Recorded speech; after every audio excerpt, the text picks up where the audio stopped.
saya Arini, salah satu mahasiswa dari kampus Sitek Baik Dewa Makassar. Di video kali ini, saya akan membuat sebuah penjelasan mengenai metode ekstraksi. Oke, di sini saya akan menjelaskan yang pertama dulu ya.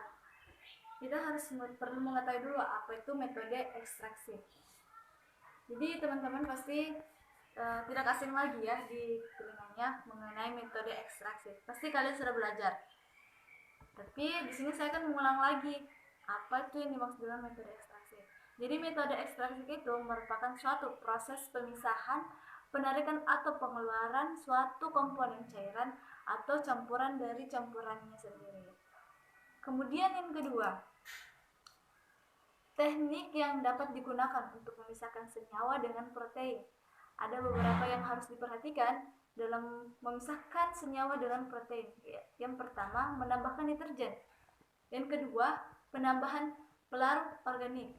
Yang ketiga, penambahan asam kuat. Dan yang keempat, pengecaran air. Dan yang terakhir, pergantian dengan senyawa yang mampu mengikat lebih kuat. Itulah teknik dari beberapa cara memisahkan senyawa dengan protein yang harus kita ketahui. Kemudian kita lanjut lagi membahas mengenai macam-macam ekstraksi. Jadi ada beberapa ya, ada macam-macam diantaranya ekstraksi padat air, dan yang kedua ekstraksi cair-cair, yang ketiga ekstraksi pasan padat, dan yang terakhir ekstraksi asam basa. Kemudian kita lanjut lagi mengenai fluida. Pasti teman-teman sudah mengetahuinya apa yang dimaksud dengan fluida.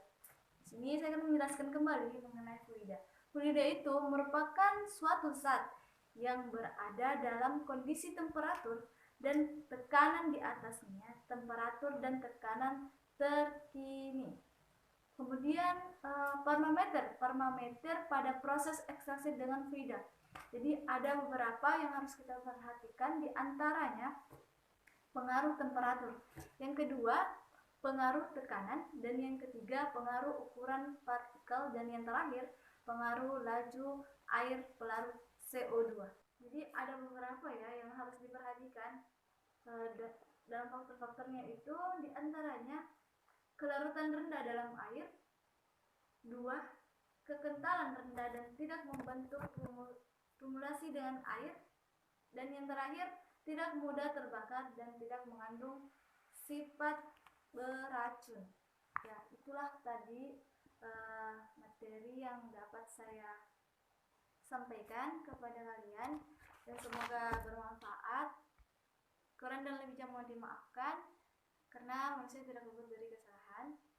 Wabillahi taufiq wal hidayah. Wassalamualaikum warahmatullahi wabarakatuh. Drop it.